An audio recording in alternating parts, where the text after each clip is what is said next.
Yes, welcome to the first session of Brahmastra revision series for CA final audit.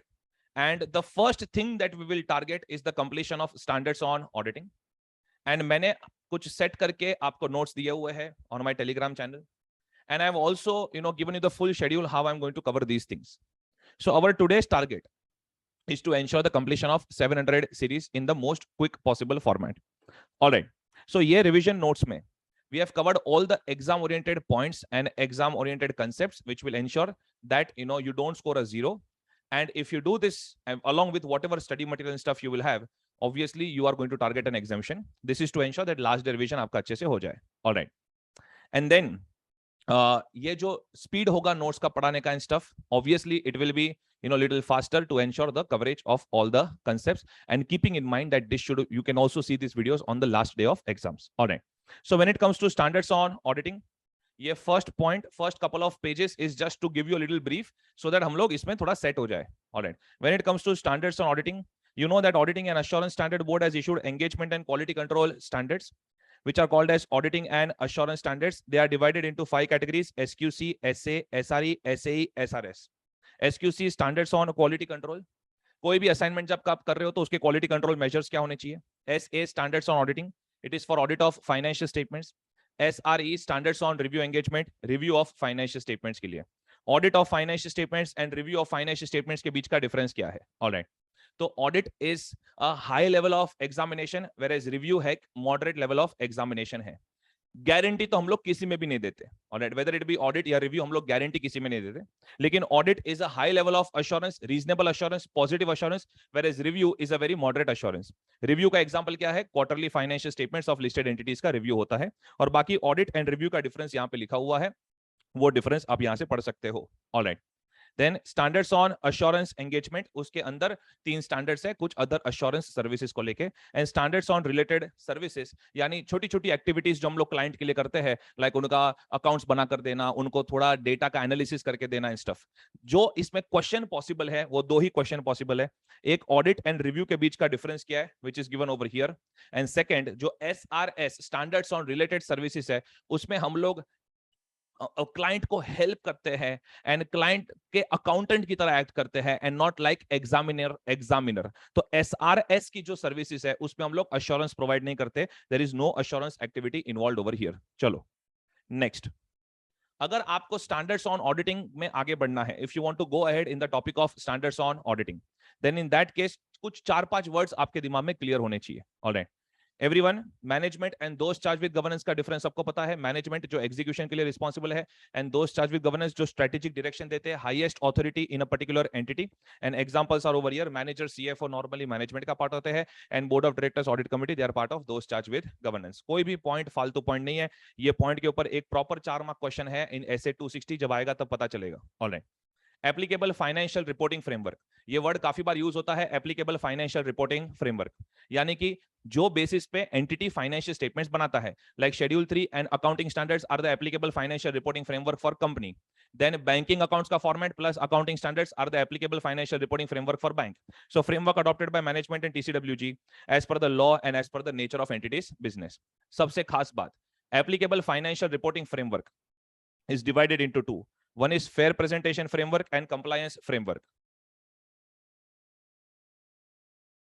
So divided into 2, fair presentation framework and compliance framework. Let me be very clear. ऐसा कोई भी accounting framework जो सिर्फ disclosures नहीं देता है, but it is also asking the management to achieve fair presentation, that is fair presentation framework. For example, schedule 3 and accounting standards.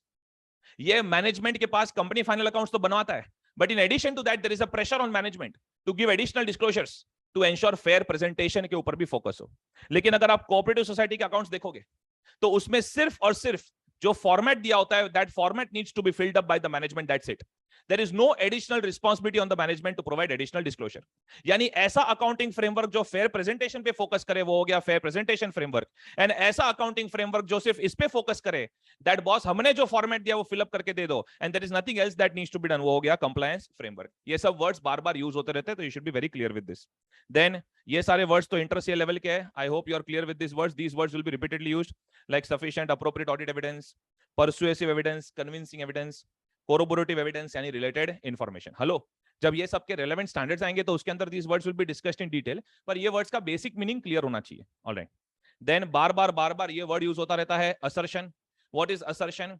Financial statements के अंदर जो ट्रांजैक्शंस, बैलेंसेस एंड डिस्क्लोजर्स है, वो ट्रांजैक्शंस, बैलेंसेस एंड डिस्क्लोजर्स के लिए management जो भी explanation provide कर रहा है, that is nothing but what? Assertions. Alright, जैसे पीएनएल आइटम होती है, PNL transaction item, PNL item होती है, तो उसके लिए ऑडिटर को क्या क्या वेरीफाई करना होता है? ऑडिटर को क्या क्या वेरीफाई करना होता है? ओसीए, कि वेदर वो अकर हुआ है कि नहीं, cut off correct accounting period में हुआ है कि नहीं, एक्यूरेसी करेक्ट अमाउंट पे हुआ है कि नहीं हुआ है, क्लासिफिकेशन सही अकाउंट में गया है कि नहीं गया है, completeness, there should be no omission. Alright, balances के लिए क्या देखना होता है? ईवीआर, एग्जिस्टेंस, वो एग्जिस्ट हो रहा है कि नहीं, उसका वैल्यूएशन क्या है, कितना राइट्स है, कितना ऑब्लिगेशन है। ऑलराइट, एंड सही अकाउंट में गया है, and there should be no omission.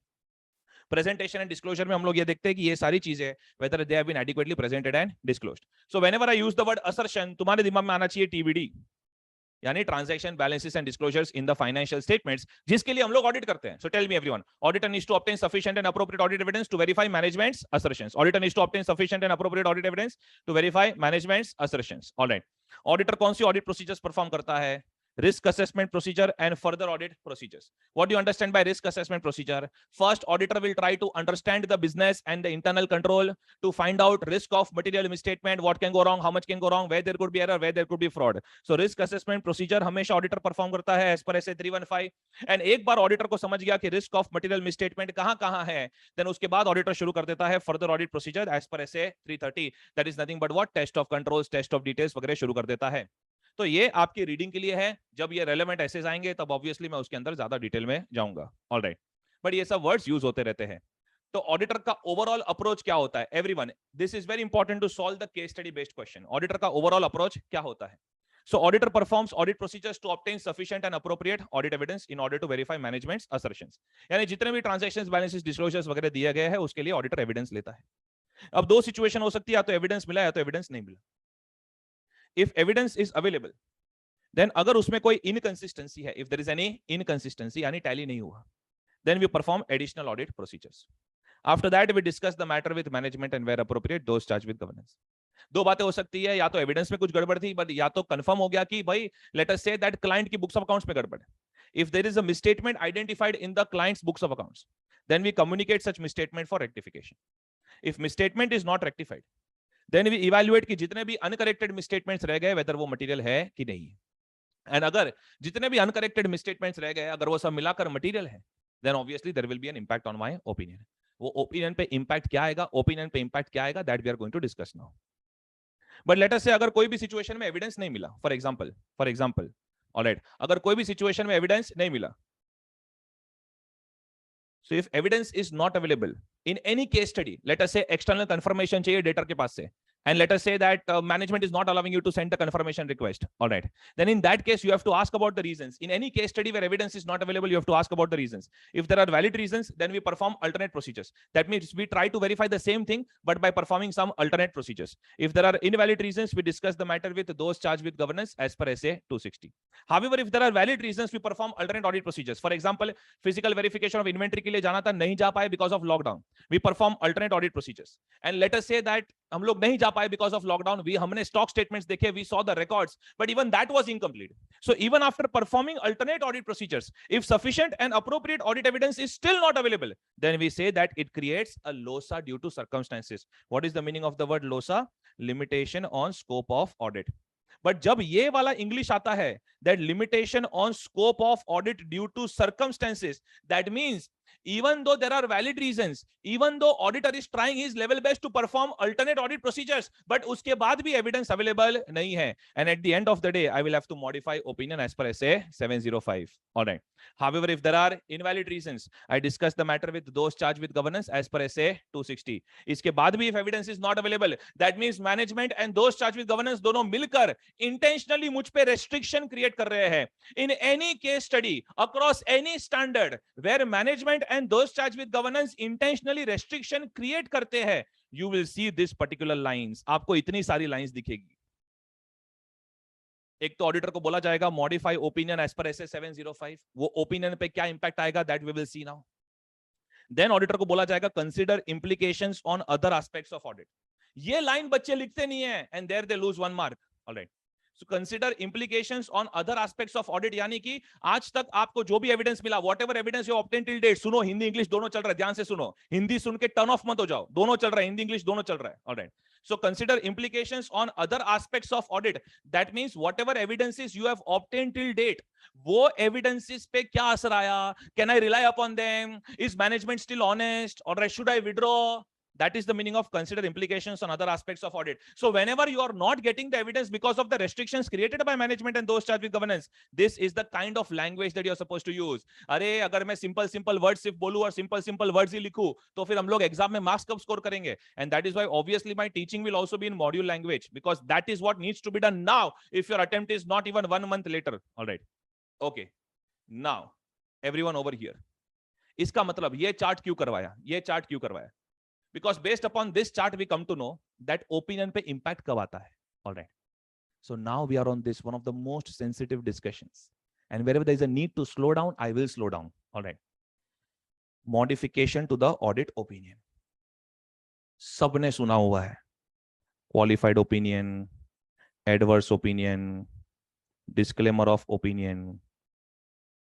But I don't know कि एस्ट्रोलॉजी ने, स्टार्स ने, आपकी कुंडली ने क्या किया हुआ है, that every single person is committing mistake when it comes to audit opinion.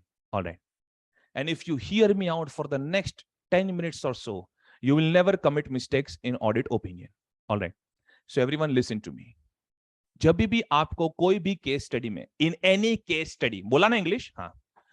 अगर आपको ये पूछा जाता है, if you are asked that opinion पे क्या impact है, all right, या तो वो लोग ओपिनियन वर्ड यूज करेंगे, or else they will say reporting responsibilities, all right, or else they will ask in MCQ to choose the opinion, or else they will say that, you know, please what will be your approach in drafting audit report. So अगर वो लोग opinion तक जा रहे हैं, all right, only in that case आपको ये पूरे चार्ट के बारे में सोचना है. Otherwise अगर वो लोग ओपिनियन तक जा ही नहीं रहे हैं, then you can finish off the case study over here itself. All right, that is the first thing. जब वो लोग ओपिनियन के ऊपर पूछे, when they ask about audit opinion, at that point of time आपका दिमाग ऐसे ही चलना चाहिए. कैसे चलना चाहिए? जैसा चार्ट है ना वैसे ही. Correct. So you have to analyse the case study and you have to see कि केस स्टडी पढ़ के आपको क्या लग रहा है, वेदर एविडेंस मिला है कि एविडेंस नहीं मिला है. Alright. If you see on the next page, I mean next to next page, I have given examples. मेरे को सिर्फ ये एग्जांपल्स में सबसे पहले ये बताओ दैट इसमें क्या हुआ है, एविडेंस मिला है कि एविडेंस नहीं मिला है. ऑलराइट. मेरे को सिर्फ ये बताओ कि एविडेंस मिला है कि एविडेंस नहीं मिला है इन दीस पर्टिकुलर एग्जांपल्स. चलो फटाफट. While auditing a company running coaching classes, you observed that admissions of the students and payment done to professors were wrongly recorded in the financial statements. Tell me, evidence मिला है? Yes or no, sir? Yes. चलो. Next, while auditing a company running coaching classes, you observed that there is insufficient evidence to verify admissions of the students and payment done to professor. Evidence नहीं मिला है. मैं आपको बता रहा हूं सोचना कैसे ओपिनियन में. Alright. While auditing a company running classes, you have observed that rent payments have not been properly recorded in the financial statements. Evidence मिला है कि नहीं मिला है? Have you obtained the evidence? Yes. Okay. While auditing a company running coaching classes, you observed that there is insufficient evidence to verify rent payments. Evidence नहीं मिला है. Okay. You observe that there are material misstatements in opening balances which have not been rectified by the management. यानी कि evidence मिला है. You observe that there is insufficient evidence to verify opening balances recorded in the financial statements. यानी evidence नहीं मिला है.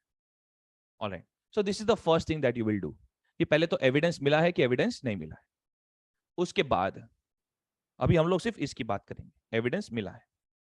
You have found the evidence. Opinion पे impact आना कब शुरू होगा? If there are uncorrected misstatements. And वो भी जब uncorrected misstatements material होते हैं. In final CA papers, they will always give you something that is material. You see any paper, why they will give something that is immaterial. Right? So if the effect of accumulation of uncorrected misstatement is material, then evaluate whether it is pervasive or not. फिर देखो क्या overall financial statement को misleading कर रहा है. What is the meaning of pervasive? Huge, substantial, representing major part of the financial statements. All right. And अगर effect material but not pervasive है तो qualified opinion दो. And effect material and pervasive है यानी overall financial statements को misleading कर रहा है तो adverse opinion दो. What is the meaning of qualified opinion? Financial statements show a true and fair view except for the following. And what is the meaning of adverse opinion? Financial statements do not show a true and fair view. Correct? Drafting यहाँ पे दिया हुआ है आसानी से समझने के लिए. Qualified opinion except for the following. Adverse opinion do not show a true and fair view. Pervasive, huge impact, major impact of the overall financial statement. जहां पे आपको लगे कि पूरा का पूरा financial statement misleading है. And जिनको अभी भी नहीं समझा, material but not pervasive is malaria, and pervasive, material and pervasive is cancer. All right, okay. दोनों में बॉडी बीमार हो जाता है, एक में रिकवरी के चांसेस है, दूसरे में पूरा गया. Everyone over here. नाउ सब लोग सिर्फ यही केस स्टडी पे फोकस करेंगे जहां पे एविडेंस मिला हुआ है. ऑलराइट, जहां पे एविडेंस मिला हुआ है. Tell me everyone, in the first case study, while auditing a company running coaching classes, you observe that admissions of the students and payment done to professors were wrongly recorded in the financial statements. तो evidence मिला है, yes. क्या material misstatements है? क्या जो गलत गया है वो मटेरियल है? Yes, yes. And tell me, अगर कोचिंग क्लास में admissions of the students and payment done to professor, अगर ये दो फिगर्स गलत चले गए, तो क्या ये परवेसिव भी है? Is it representing the overall FS? Is it representing the overall FS? Yes, ये परवेसिव भी है. तो मुझे क्या लिखना पड़ेगा? That financial statements do not show a true and fair view, and that is why I will come to which opinion? Adverse opinion. Okay. यहां पे while auditing a company running coaching classes, you observe you observe that rent payments have not been properly recorded in the financial statements. Evidence मिला है? Yes. क्या rent payment which is 5% of total expenditure at least material तो है? At least material तो है? Yes. पर क्या ये कैंसर है? Is it representing the overall financial statement? Is it representing the overall financial statement? No. So it is not pervasive.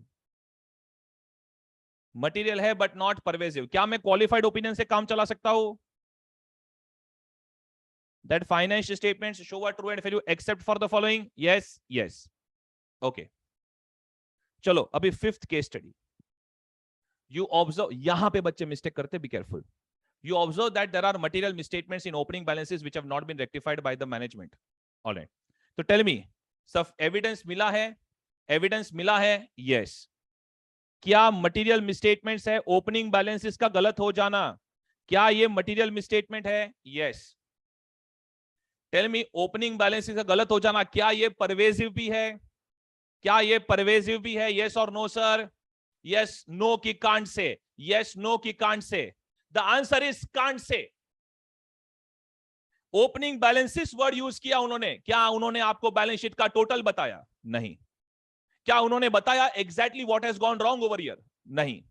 If I just tell you that body बीमार है, correct, but I am not telling you whether it is malaria और cancer. I am telling you yes the person is weak, I can see that. Then how can you say that ये cancer ही है? So opening balances materially misstated है. क्या उन्होंने all opening balances word use किया? क्या उन्होंने all opening balances word use किया? नहीं, नहीं, नहीं. And that is the reason that material तो है लेकिन परवेसिव है कि नहीं पता नहीं चल रहा है. We are not able to understand whether it is pervasive or not. So material misstatement, yes, but whether it is pervasive or not, we can't say. And that is why आपके पास safest option क्या है? Material है, pervasive है कि नहीं पता नहीं. That is why your safest option is either qualified or adverse opinion. Your safest option is either qualified or adverse opinion. However, अगर MCQ में आ गया, अगर MCQ में आ गया, and if they ask you to select, if they ask you to select, if they ask you to select, then you will go with which opinion? Qualified opinion. ये क्यों sir, कैसे sir, ये मत पूछो भाई, आज रिवीजन का time है. Alright, so you have to go with qualified opinion. क्यों बताओ? बिकॉज कोई वीक पड़ा रहेगा एंड मुझे पता नहीं चल रहा क्या है, तो मैं अज्यूम थोड़ी करेगा कैंसर है. Are you getting my point? So you will go with a qualified opinion if they ask you to select. Okay, and ये प्रो टिप आपको लिखने की जरूरत नहीं है. I know you are in less time, correct. So मैंने ये pro tip यहां पे दिया हुआ है. Pro tip, if the question is clear, then select a specific opinion. Tell me everyone, मैंने जितने भी examples दिए, can I say that in first example and third example question was very clear. मतलब पता चल रहा था कि यहां पे मटेरियल एंड परवेसिव है, और यहां पे पता चल रहा था कि मटेरियल बट नॉट परवेसिव है. In first and third example question was very clear, that is why हम एक स्पेसिफिक ओपिनियन पे आए. But when it came to fifth example the question was incomplete. And if the question is incomplete, हम लोग assumptions नहीं लेते, हम लोग पॉसिबिलिटीज डिस्कस करते हैं. हमको सिर्फ यहां तक पता चल रहा था, एविडेंस मिला एंड मटेरियल मिसस्टेटमेंट है, दैट्स इट. करेक्ट. सो इसलिए हमने क्वालिफाइड और एडवर्स लिख दिया, लेकिन अगर एमसीक्यू रहेगा देन आप क्वालिफाइड ओपिनियन उसको सिलेक्ट कर लोगे. Alright, yes yes yes, okay. ये मैंने यहां पे भी लिखा हुआ है. Okay, you have the pro tip over here. Now everyone, सब लोग एविडेंस नहीं मिला उस पे फोकस करेंगे. On all the case studies where evidence नहीं मिला है, बिकॉज यहां पे स्लो डाउन होने की जरूरत है. On all the case studies where evidence नहीं मिला है. Okay, so everyone over here, जब आपको एविडेंस नहीं मिलता है, at that point of time आपको सोचना है that for whichever item you have not obtained evidence, we need to evaluate what can be the possible effect of undetected misstatement. यही English चाहिए मुझे, बहुत हो गया simple language. Simple language, what can be the possible effect of undetected misstatement. जब कोई लड़की का जवाब नहीं आता तो सोचता है ना तू कि हाय हाय क्या हुआ होगा, क्या हुआ होगा, क्या हुआ होगा. एग्जैक्टली वैसे ही करना है. What can be the possible effect of undetected misstatement, मतलब मैक्सिमम यहां पे कितना गलत जा सकता है. Alright, if the possible effect of undetected misstatement is material, then तुझे फर्दर इवैल्यूएट करना है whether it is pervasive or not. अगर मटेरियल बट नॉट परवेसिव है, possible effect, effect word use मत करो, पॉसिबल इफेक्ट बोलो, बिकॉज आपको actually evidence नहीं मिला है. Don't use the word effect, use the word possible effect, because you have not obtained sufficient and appropriate evidence. You are just estimating what can be the possible effect that can go wrong. If the possible effect is material but not pervasive, we end with a qualified opinion. लेकिन अगर evidence ना मिला and उसका possible effect is material and pervasive, then we give a disclaimer of an opinion. Disclaimer सबको पता है, we are unable to form an opinion. कब दिया जाता है डिस्क्लेमर? कब दिया जाता है? व्हेन एविडेंस आपको नहीं मिला है एंड ऐसी चीजों का एविडेंस नहीं मिला है जिसका possible effect is material and pervasive. Alright, so everyone over here, ये जब तक प्रैक्टिकल नहीं करेंगे we will not be able to understand. Very quickly चलो, second example. While auditing a company running coaching classes, you observed that there is insufficient evidence to verify admissions of the students and payment done to professor. Tell me, अगर coaching class में आपको admissions and payment done to professor का data नहीं दिया गया, तो tell me what is the possible effect. Can I say possible effect material and pervasive है? Yes or no sir? Yes sir. And अगर admissions and payment done to professor का data नहीं मिलेगा, then we will end up with which opinion? Disclaimer of an opinion. We'll end up with which opinion? Disclaimer of an opinion. All right. But tell me, अगर आप एक company running coaching classes का audit कर रहे हो and they have given you insufficient evidence to verify rent payments, बाकी सब आप वेरीफाई कर पाए, and rent payment is 5% of total expenses, तो टेल मी पॉसिबल इफेक्ट क्या है? Possible effect, is it material and pervasive? No, it is material but not pervasive. And because it is material but not pervasive, we can and up with which opinion? Qualified opinion. We can end up with which opinion? Qualified opinion. All right. Tell me everyone. यहां पे sixth point. You observe that there is insufficient evidence to verify opening balances. Opening balances verify करने के लिए insufficient evidence है, सिर्फ theory दे दिया है. There is no figure given. There is nothing given over here. कौन सा opening balance वो भी समझ में नहीं आ रहा है, सिर्फ opening balances word use किया है. तो क्या मैं अज्यूम कर लूं दैट सारी की सारी for all opening balances you have not obtained evidence? क्या मैं ऐसा अज्यूम करूं? No, I can not assume over here. Then evidence नहीं मिला है, उसका पॉसिबल इफेक्ट मटेरियल है, इतना पता चल रहा है दैट ये एक मटेरियल चीज है, but whether it is pervasive or not we can't say. And that is why I will have to go with either qualified or disclaimer of an opinion. But tell me, if they ask you to select, then you will end up with which opinion? Qualified opinion. If they ask you to select, then you will end up with which opinion? Qualified opinion. So, आपको सिर्फ एक ही चीज याद रखनी है, and that is this chart. All right, look at this. A side of the chart और B side of the chart. A1 है, A2 है, B1 है, B2 है, क्या है आपको दिमाग लगाना है. अगर क्वेश्चन क्लियर है then go with a single opinion. But अगर क्वेश्चन में जरा सा भी डाउट है एंड 50-50 सिचुएशन लग रहा है, then in that case you give them options, either this और दिस. करेक्ट. बट अगर वो लोग सिलेक्ट करने के लिए आपको फोर्स कर रहे हैं, then you will go with only a qualified opinion. December 21 का पेपर देख लेना, अगर ये टिप पता होता तो सीधा सीधा 5 मार्क क्वेश्चन मिल जाता आपको. Alright, so pro tip is, if the question is clear, select a specific opinion. If the question is incomplete, then see whether it is from A side of the chart or B side of the chart and give them options. However, if they ask you to select, you go with a qualified opinion. All right, अगर question में लिखा है कि material misstatement exist, तो बात खत्म हो गई, फिर तो आपको एविडेंस मिल चुका है. करेक्ट, ओके, डन, डनाडन, डन. बाकी drafting please read once.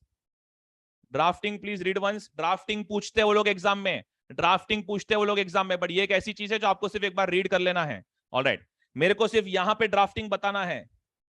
This drafting मुझे डिस्कस करना है. क्वालिफाइड, एडवर्स एंड डिस्क्लेमर का ड्राफ्टिंग मैंने यहां पे दिया हुआ है. ऑलराइट, बट एक अनमॉडिफाइड ओपिनियन, जब इमटेरियल चीजें होती है, we give unmodified opinion, clean opinion, कि भाई financial statements are showing a true and fair view. Qualified, adverse, disclaimer के चक्कर में बच्चे अनमॉडिफाइड ओपिनियन का ड्राफ्टिंग ही रीड करना भूल जाते हैं.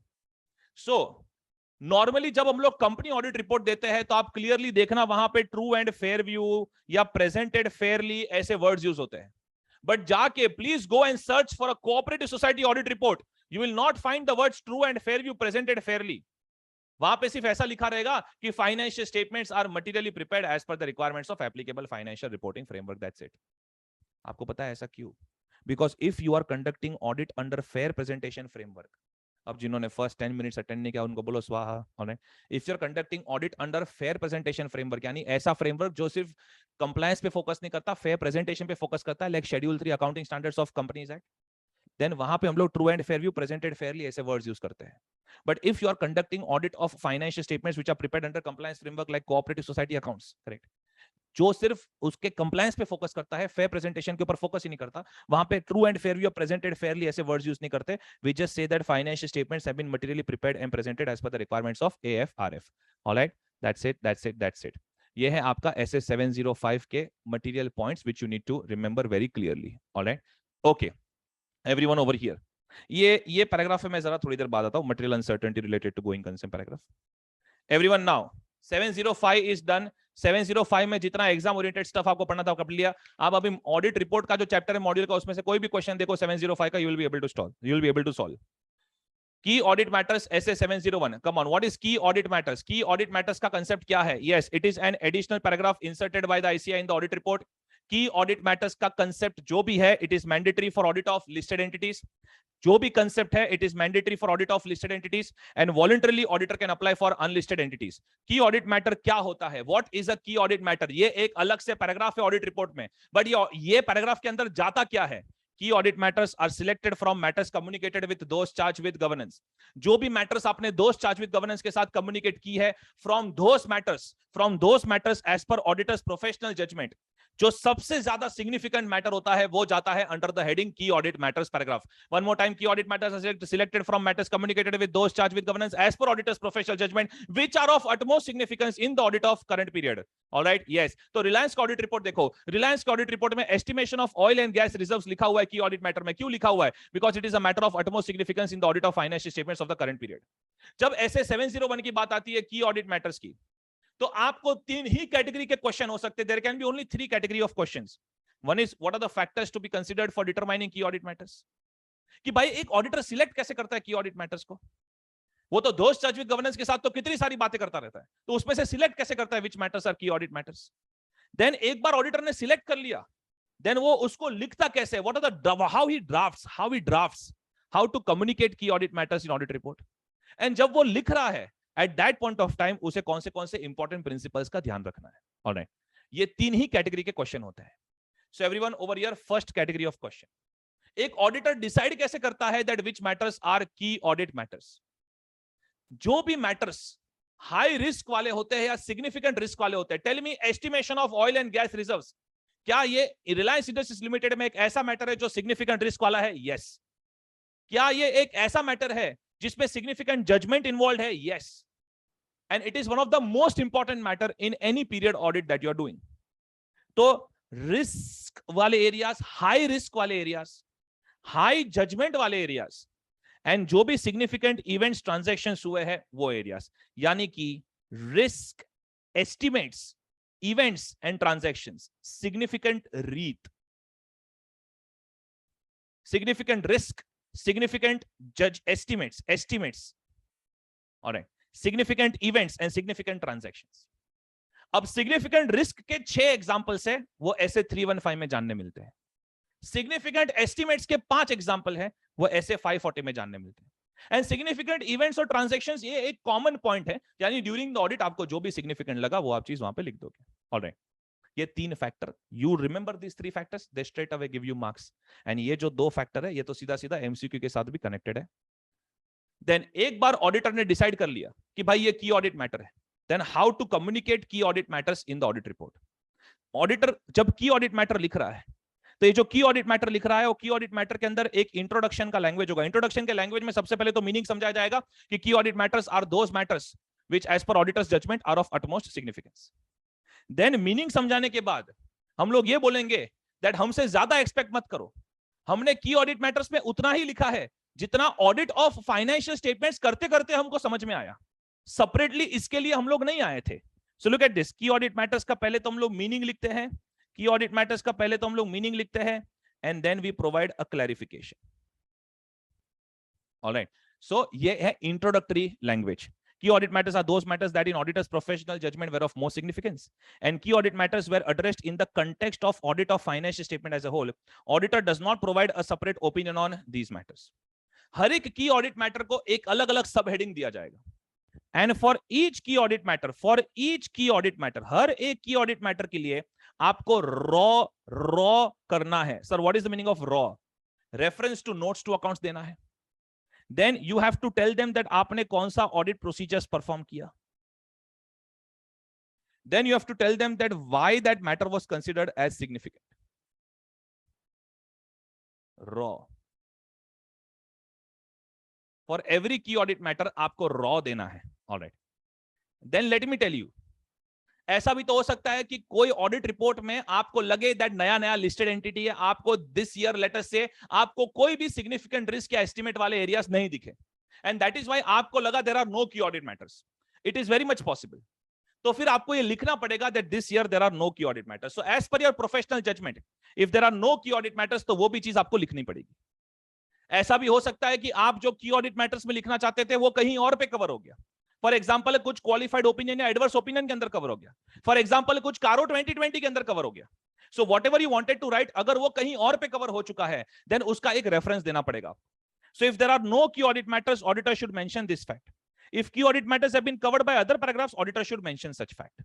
ऑलराइट, जब आप की ऑडिट मैटर लिख रहे हो इसका मतलब यह नहीं कि management can start deleting their notes to accounts. Key audit matter is not a substitute for disclosures required in the financial statements. जब आप की ऑडिट मैटर लिख रहे हो इसका मतलब ये नहीं कि आप मॉडिफाइड ओपिनियन में देना बंद कर दो। That means qualified adverse opinion can not be replaced by key audit matter. Qualified adverse opinion है तो आप ओपिनियन पैराग्राफ के अंदर लिखो, की ऑडिट मैटर में सिर्फ उसका रेफरेंस दे दो। सो की audit matter is not a substitute for expressing modified opinion, and key audit matter cannot substitute MUGC paragraph in the audit report. That means material uncertainty related to going concern paragraph. ये जब MUGC paragraph अभी बस 2 minute में पढ़ा रहा हूं वो clear होगा आपको। ऑलराइट, एक्सेप्शंस, ऐसा हो सकता है कि आपको की ऑडिट मैटर में कुछ लिखना है बट अगर there are legal restrictions you can not write it. For example अगर कुछ जुडिशियल इन्वेस्टिगेशन चल रहा है, आपको बोला हुआ है मत लिखो, then you can not write it. ऐसा भी हो सकता है समटाइम्स दैट आपको की ऑडिट मैटर में कुछ लिखना है बट आपको लग रहा है कि आपके लिखने से मिसअंडरस्टैंडिंग इंक्रीज हो जाएगा। आपको लग रहा है that adverse consequences will be more than the public interest benefits of such communication, तो मत लिखो। Alright, there can be many such matters. For example internally एक वॉलंटरी इन्वेस्टिगेशन चल रहा है, आपको लगा दैट इसके बारे में लिखेंगे अननेसेसरी मिसअंडरस्टैंडिंग हो जाएगा, अभी भी investigation is pending. Alright, so that is why you may not write it. And सबसे important point for MCQ, institute ने क्लियरली बोला हुआ है दैट अगर आप एक लिस्टेड एंटिटी का ऑडिट कर रहे हो, ओके चलो की ऑडिट मैटर वहां पे एप्लीकेबल है, but if you have given disclaimer of an opinion, then in such audit report आपको की ऑडिट मैटर का पैराग्राफ नहीं डालना है। This is a specific restriction by the ICAI. If you have given disclaimer of opinion then no key audit matters paragraph in such audit report. Alright, तो key audit matters को लेके इतने points याद रखो। No one can steal away your marks. These are the most important points when it comes to key audit matter as per SA 701। Okay, now let us go to these paragraphs. Emphasis of matter and other matter paragraph, that is SA 706. सबको पता है emphasis of matter paragraph कोई भी accounting point के clarification के लिए होता है। जब आपको कोई अकाउंटिंग की चीज क्लैरिफाई करनी होती है, for that you have emphasis of matter paragraph. लेकिन जब आपने ऑडिट में कुछ किया about your audit procedures and stuff, या something with respect to your report आपको क्लैरिफाई करना है, यानी कि जब कोई ऑडिटिंग मैटर आपको क्लैरिफाई करना है तो उसके लिए होता है other matter paragraph. So when you want to clarify accounting matter, emphasis of matter. When you want to clarify auditing matter, other matter paragraph. Emphasis of matter paragraph का best example, accounting policies में कुछ changes हुए हैं, वो changes correctly record हो चुके हैं financial statements में, सब कुछ बराबर है, everything is correctly recorded in the financial statements, still you want to just highlight it, then you use emphasis of matter paragraph. Other matter paragraph example, आप company के ऑडिटर हो, ब्रांच का audit किसी और ने किया है, you just want to give that reference that branch audit has been done by someone else, तो ये एक ऑडिटिंग मैटर का क्लैरिफिकेशन है, other matter paragraph. Students, for practical questions just remember this much, if you want to clarify accounting matter then it is emphasis of matter, when you want to clarify auditing matter it is other matter. However we need to do the theory properly. तो emphasis of matter paragraph कब use होता है? 4 conditions, never forget these 4 conditions. First, कोई एक ऐसी matter है which is presented or disclosed in the financial statements जिसके ऊपर ऑडिटर का मॉडिफाइड ओपिनियन नहीं है, for which auditor does not have a modified opinion, यानी ACPD, amount, classification, presentation, disclosure सब कुछ करेक्ट है, alright, for which auditor does not have a modified opinion, but as per auditor's judgment matter is fundamental to the user's understanding of the financial statement. So one more time, matter that is presented or disclosed in the financial statement for which auditor does not have a modified opinion but it is fundamental to the user's understanding of the financial statements, and you are very confident that आपको key audit matter में ये नहीं लिखना है. Tell me everyone, Reliance Industries Limited में estimation of oil and gas reserves, जो उन्होंने oil and gas reserves का estimate किया है, क्या condition number 1 satisfy कर रहा है वो? Is it a matter presented or disclosed in the financial statement? Yes. क्या कंडीशन नंबर 2 सेटिस्फाई कर रहा है? लेट अस से उन्होंने estimates, oil and gas reserves का एस्टिमेट्स करेक्टली कैलकुलेट किया, तो आपका मॉडिफाइड ओपिनियन है? नहीं. सो क्या कंडीशन नंबर 2 सेटिस्फाई कर रहा है? यस. क्या estimation of oil and gas reserves, is it important for the fundamental understanding of the users of financial statement? Yes. तो estimation of oil and gas reserves Reliance industries limited में तीनों का 3 condition satisfy कर देता है. फिर भी आप रिलायंस का ऑडिट रिपोर्ट देखो, you will see that in key audit matters and not in emphasis of matter. Why? Because estimation of oil and gas reserve is a very big judgmental matter, जिसको वो लोग कहां पे लिखते हैं? key audit matter में लिखते हैं. तो emphasis of matter में चीज तभी जाएगी if you are clear that ये key audit matter में नहीं लिखना है. All right, so that is why condition number 4 is that as per auditor's judgment, auditor has determined that this is not a key audit matter. So give me all the 4 conditions for emphasis of matter. Matter presented or disclosed in the financial statement, auditor does not have a modified opinion, but as per auditor's judgment, it is fundamental to the user's understanding of the financial statement, and it is not a key audit matter. Then you will write it in emphasis of matter paragraph. जब आप emphasis of matter paragraph का drafting करते हो, तो आपको clearly लिखना पड़ता है with reference to note number so and so. Because ना emphasis of matter paragraph is not your chat box, आपको फाइनेंशियल आइटम्स के बारे में ही लिखना होता है इसके अंदर. ऑलराइट, तो you have to give reference to the notes to accounts, plus clearly आपको बोलना पड़ता है that our opinion is not modified with respect to this matter. So drafting emphasis of matter paragraph in audit report, while drafting emphasis of matter paragraph in audit report, auditor has to ensure that he states clearly that his opinion is not modified with respect to such matter, and he must provide reference to the relevant notes to accounts which have been discussed in the emphasis of matter paragraph. All right, this is emphasis of matter का theory technical points which you should remember.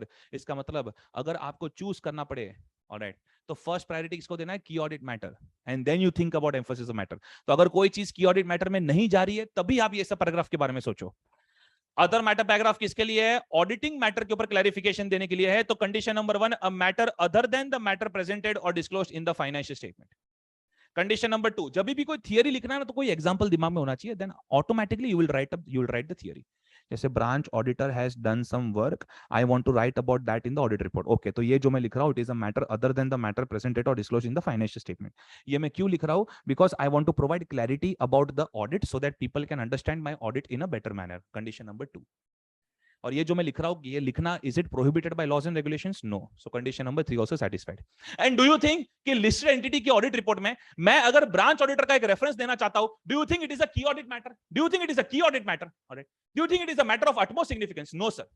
and that is the reason कि चारों की चार condition satisfy हो गई, and then I will go to other matter paragraph. So other matter का theory बोलो, matter other than presented or disclosed in the financial statement if such matter is important for better understanding of the audit. Third, it is not prohibited by laws and regulations. Fourth, it is not a key audit matter. Only then you will go in other matter paragraph. All right. And when you are drafting other matter paragraph, या तो आप other matter ऐसा title use कर सकते हो, या तो any other appropriate heading आप use कर सकते हो. All right. Yes, yes, yes. So ये SA 706 के important contents है. And सुनो, दूसरा important point. Examples जो है of emphasis of matter and other matter paragraph, correct? ये examples का question काफी बार आता है. एंड मैं आपको बताऊं, अलग अलग एसेस में इसके एग्जांपल आने वाले हैं, बीट एसे 210, 560, ऑलराइट, 710 एक्सेट्रा. ऐसे अलग अलग जगह पे पैराग्राफ्स यूज होने वाले हैं. जस्ट एक सिनॉप्सिस दे रहा हूं. Okay, now everyone over here, emphasis of matter, other matter paragraph also done. So your 705 modified opinion, 701 key audit matters, and 706 emphasis of matter, other matter paragraph. Correct. अब सब लोग इधर आ जाओ. MUGC पैराग्राफ, फिर आपको फटाफट ऑडिट रिपोर्ट का format दिखा देता हूं. Okay, MUGC paragraph, material uncertainty related to going concern. चुपचाप ये चार्ट फॉलो करना है and you will never go wrong in your exams. Going concern को लेके ना दो क्वेश्चंस है. एक तो ऑडिट प्रोसीजर्स क्या परफॉर्म करना है, what are the audit procedures to be performed. अगर ऑडिट गोइंग कंसर्न को लेके ना ऑडिट प्रोसीजर वाला क्वेश्चन आता है ना बॉस, गोइंग कंसर्न को लेके अगर ऑडिट प्रोसीजर्स का क्वेश्चन आता है तो वो आपको 570 का नोट्स में मिलेगा. लेकिन अगर आपको गोइंग कंसर्न को लेकर रिपोर्ट का क्वेश्चन आता है कि रिपोर्ट में क्या लिखोगे, वो भी कंटेंट ऐसे 570 में ही है, लेकिन ये आपको मेरी ऑडिट रिपोर्ट की नोट्स में यहां पे दिखेगा. सो ये जो आप पेज देख रहे हो, this page that you are looking at, this is not about what are the procedures to be performed, this is about the climax, not about the movie. Correct. So after performing the procedures, if auditor has concluded, अब going concern को लेके आपके तीन ही conclusions हो सकते हैं. एकदम math style में पढ़ाऊंगा. फर्स्ट, आपको लगा going concern basis of accounting is appropriate, then तो आगे कुछ करना नहीं है, कीप स्माइलिंग. सेकंड, लेकिन अगर आपको लगा गोइंग कंसर्न अकाउंटिंग अप्रोप्रिएट है लेकिन कुछ ना कुछ मटेरियल अनसर्टेनिटी है, यानी 50-50 सिचुएशन. ऑलराइट, सो ये मटेरियल अनसर्टेनिटी वाला पॉइंट. ओके, या तो लेटर से आपको लगा कि going concern basis of accounting inappropriate है, आपको लग रहा है कि ये लिक्विडेशन हो जाएगा एंटिटी का, they are not in a position to continue. So everyone 1, 2 and 3. अब ये जो 2 वाली पॉसिबिलिटी है, वेयर जहां पे आपको लग रहा है that there is a material uncertainty, तो मैनेजमेंट से क्या एक्सपेक्टेड होता है, that they should provide adequate disclosures in the financial statements. Management से ये एक्सपेक्टेड होता है कि वो नोट्स टू अकाउंट्स में लिख दे that first there is a material uncertainty and second what are their plans to overcome such uncertainty. Maximum audit report के questions यहां से everyone stay focused. All right, so management is expected to provide adequate disclosures in the financial statements explaining material uncertainty and the plans to overcome such uncertainty. Now there are two possibilities, 2A and 2B. या तो management ने notes to accounts में disclosures दे दिए, या तो management ने notes to accounts में डिस्क्लोजर्स नहीं दिए. If management provides adequate disclosures in the financial statements, 2A वाला सिचुएशन पूरा बोलो, मटेरियल अनसर्टेनिटी है and management has provided adequate disclosures in the financial statements, तो there will be no impact on audit opinion because management ने disclosures दे दिए. However, we need to highlight this under MUGC paragraph. We need to report such matter under MUGC paragraph, which is a separate paragraph. ये MUGC paragraph draft करते वक्त हमें reference देना है to the notes to accounts and हमें clearly बताना है that boss इसकी वजह से there is a material uncertainty. So we need to report such matter under MUGC paragraph. अगर लिस्टेड एंटिटी का ऑडिट कर रहे हो तो भी that means key audit matter can not substitute MUGC paragraph.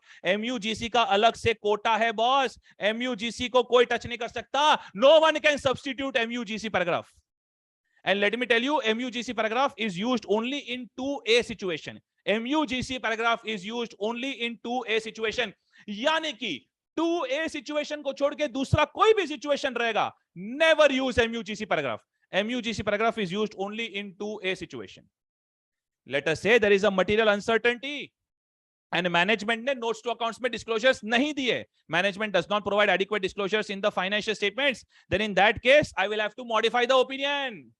अब आपको पता चल गया कि मटेरियल अनसर्टेनिटी है, यानी कि एविडेंस मिल गया. उन्होंने नोट्स टू अकाउंट्स में डिस्क्लोजर्स नहीं दिए, यानी कि मटेरियल मिसस्टेटमेंट्स है। ऑलराइट, देन आगे और कुछ नहीं लिखा है क्वेश्चन में, देन आइदर क्वालिफाइड और एडवर्स ओपिनियन। लेकिन जब आप मॉड्यूल का केस स्टडीज पढ़ते हो तो मस्त बात एक समझ में आता है। उन्होंने आगे ऐसा किया है, दो तरह के केस स्टडीज दिए हैं। Alright, they have given two different case studies. One, अच्छा कुछ बच्चे क्या मिस्टेक करते हैं, अभी चैट बॉक्स में भी कर रहे हैं थोड़े, सॉरी अंदर का टीचर बाहर आ गया, एक मिनट रुको। इंग्लिश का बैंड बजा हुआ है इनका। जब वो लोग बोलते हैं management does not provide adequate disclosures in the financial statement, इसका मतलब वो लोग क्या समझते हैं, that management has not given sufficient and appropriate audit evidence. अरे बेवड़ा, English person, drunkard. Alright, when I say that there is a material uncertainty, that means आपको एविडेंस तो मिल गया ना, एंड उन्होंने नोट्स टू अकाउंट्स में डिस्क्लोजर्स नहीं दिए, यानी मटेरियल मिसस्टेटमेंट है, एविडेंस नहीं मिला वाला नहीं है, सो आइदर क्वालिफाइड और एडवर्स ओपिनियन। लेकिन जब हम मॉड्यूल की केस स्टडीज पढ़ते हैं तो कुछ ऐसा समझ में आता है, that if management has not provided any disclosure,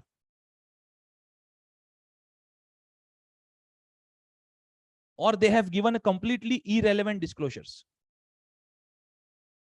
एकदम बकवास इरेलेवेंट डिस्क्लोजर्स दिया तो नो डिस्क्लोजर्स है, then adverse opinion. However, if management has provided incomplete disclosures, थोड़े बहुत disclosures दिए लेकिन incomplete दिए, then qualified opinion. And trust me, अगर आप मेरे ये lectures को follow करोगे, you will never go wrong. Even in the toughest question, जाके November 22 का question देख ले, RTP का पेपर तो आया नहीं RTP का, and you will see this point over there. All right. Now everyone over here, tough question है, सबको tough लगता है, but you will be able to solve. Third point, going concern basis of accounting inappropriate है। अगर आपको लग रहा है दैट लिक्विडेशन करना पड़ेगा एंटिटी को, going concern basis of accounting inappropriate है, तो मैनेजमेंट से क्या एक्सपेक्टेड होता है कि वो अपने बैलेंस शीट पीएनएल को एनआरवी पे दिखाए, बैलेंस शीट को एनआरवी पे दिखाए, and receipt basis of accounting पे शिफ्ट हो जाए। So management should adjust the financial statements and show the balances at NRV and adopt receipt basis of accounting. अब let us say 3A 3B, management ने adjust कर दिए financial statements accordingly. अगर management ने liquidation basis of accounts पे accounts बना दिए, NRV पे दिखा दिया, and receipt basis of accounting पे शिफ्ट हो गए, there will be no impact on audit opinion, there will be no impact on audit opinion. MUGC paragraph is also not made for this situation, MUGC is only for 2A। Then what are you going to do? आपके पास एक ही paragraph रह गया, and that is emphasis of matter. However, अगर एक listed entity है, then obviously you will write this in key audit matter paragraph. 3B, management does not adjust financial statements accordingly. आपने बोला लिक्विडेशन बेसिस पे accounts बनाओ, and they are not preparing accounts on liquidation basis, यानी कि can I say पूरा का पूरा the full balance sheet will be misstated, yes और no sir? Yes sir, because full balance sheet will be misstated, full balance sheet will be misstated. I will modify opinion, and I will give which opinion? Adverse opinion, because overall financial statements are misstated. All right, you follow this, you will never go wrong in exams, and this is one of their favorite page for examination. All right, okay. सच्ची बताओ, इससे ना ऐसे 570 भी 50% हो गया। जब ऐसे 570 अभी होगा तो फटाफट हो जाएगा। Okay, everyone over here now. That is why we said that key audit matters is not a substitute for describing material uncertainty related to going concern. चलो अभी ऐसे 700 very quickly ऐसे 700 very quickly. ऐसे 700 talks about forming an opinion on the financial statements. When we talk about forming an opinion on the financial statements, तो उसके अंदर दिया गया है format of the audit report. All right, देखो बेटा, ये फॉर्मेट आपको रीड कर लेना है। ऑलराइट, इसमें कोई बहुत बड़ी बात नहीं है, but there are few important things जो मुझे बतानी है, जो मुझे लगता है that they will clean bowl you over there. Alright, title ठीक है, address it to the members of XYZ limited and stuff is fine.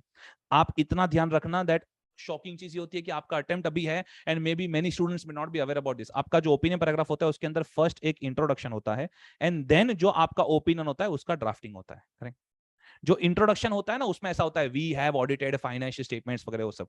सो उसके अंदर we need to identify the entity whose financial statements have been audited, we need to state that financial statements have been audited, we need to say that हमने क्या क्या audit किया, balance sheet, PNL, cash flow वगैरह। Alright, then we need to say that हमने notes to accounts भी consider किया है, and significant accounting policies भी कंसीडर किया है, and then we need to also specify the date. तो एक बार फटाफट बोल जाओ, we have audited financial statements of X limited, consisting of balance sheet, P&L, cash flow, etc., including the notes to accounts and summary of significant accounting policies for the year ended 31st March so and so. Now if you see that मैंने सब points को follow कर लिया है. ये होता है opinion के अंदर एक introduction paragraph.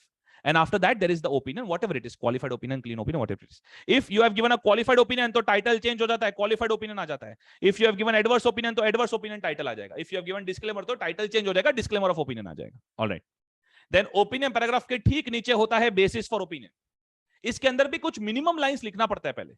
That our audit has been conducted in accordance with standards on auditing. So there is a reference to essays. जिसको ऐसे याद नहीं रहता ना इसलिए. Reference to essays. Then there is a reference to auditor's responsibility paragraph.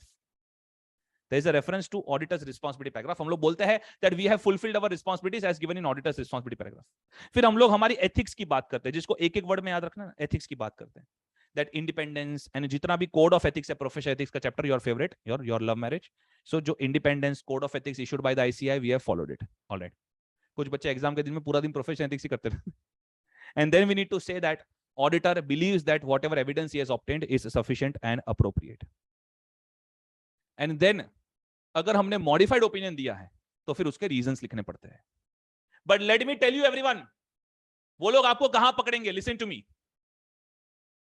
Disclaimer of opinion जब देते हैं ना, disclaimer of opinion, तो ये report में there are many changes.